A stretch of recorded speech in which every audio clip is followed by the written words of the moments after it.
Dubai પોલીસે હર્ષિત જૈનને locate કરી લીધો હતો અને એ પછી ગુજરાત પોલીસને જાણ કરી હતી અને દુબઈ પોલીસની મદદથી હર્ષિત જૈનની ધરપકડ કરી લેવામાં આવી છે। 2200 કરોડ રૂપિયાના અમદાવાદના માધુપુરા ક્રિકેટ સટ્ટાકાંડનો મુખ્ય આરોપી જે મુખ્ય સૂત્રધાર છે એને ગુજરાત પોલીસે દુબઈથી પકડી પાડ્યો છે। 28 માર્ચ 2023ના દિવસે જ્યારે પોલીસે દરોડા પાડેલા ત્યારે આ મુખ્ય સૂત્રધાર ફરાર થઈ ગયો હતો અને દુબઈ પોલીસની મદદથી હવે ગુજરાત પોલીસે એને પકડી પાડ્યો છે। અત્યાર સુધીમાં ટોટલ 36 આરોપીઓ પકડાયા છે અને આ જે મુખ્ય આરોપી છે હર્ષિત જૈન એ 37મો આરોપી છે।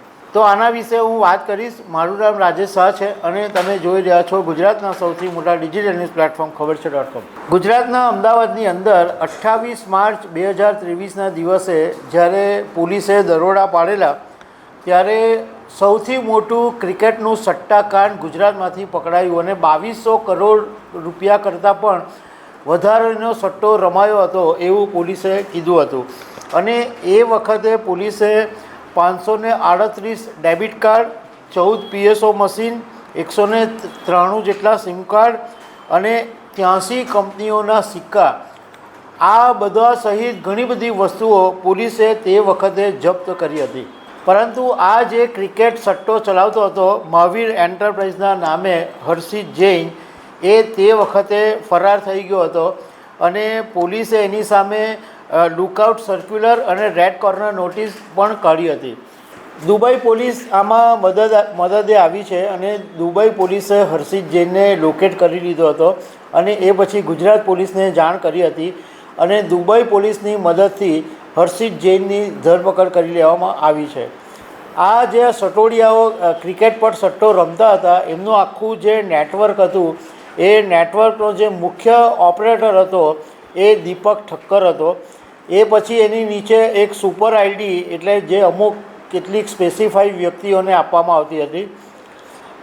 માસ્ટર આઈડી 500થી વધુ લોકોને આપવામાં આવેલી અને યુઝર આઈડી હતી એમાં સામાન્ય જે લોકો છે બહુ બધી મોટી સંખ્યામાં એ બધા સટ્ટો રમનારા હતા। એ રીતનું આખું એક નેટવર્ક એ લોકોએ ઊભું કરેલું હતું અને આનો જે માસ્ટર માઇન્ડ હતો એ દીપક ઠક્કર હતો ને એ 8 ચોપડી ભણેલો હતો અને શેર બજારનું કામ કરતો હતો અને એ પછી એ ડબ્બા ટ્રેડિંગની અંદર પડેલો અને ડબ્બા ટ્રેડિંગના મારફતથી એને આખો આ ક્રિકેટ સટ્ટાકાંડનો રસ્તો મળી ગયો અને એ ક્રિકેટ સટ્ટાકાંડનું એને આખું મોટું ઓપરેશન ઊભું કરી નાખેલું હતું।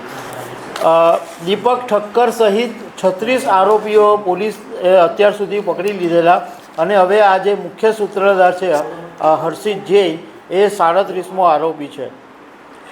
આ કેસની અંદર જે પીસીબીના પોલીસ અધિકારી હતા તરલ ભટ્ટ એમનો તોડકાંડના મામલામાં એમની સંડોવણી પણ સામે આવેલી હતી પરંતુ હવે આ જે આખો મામલો છે એ સ્ટેટ મોનિટરિંગ સેલે સંભાળી લીધો હતો અને સ્ટેટ મોનિટરિંગ સેલના વડા નિર્લિપ રાય અને એમની ટીમે આ આખું જે ઓપરેશન છે તે પાર પાડ્યું અને હજુ પણ પોલીસને 2 વ્યક્તિઓની ધરપકડ કરવાની બાકી છે જેને પોલીસ શોધી રહી છે।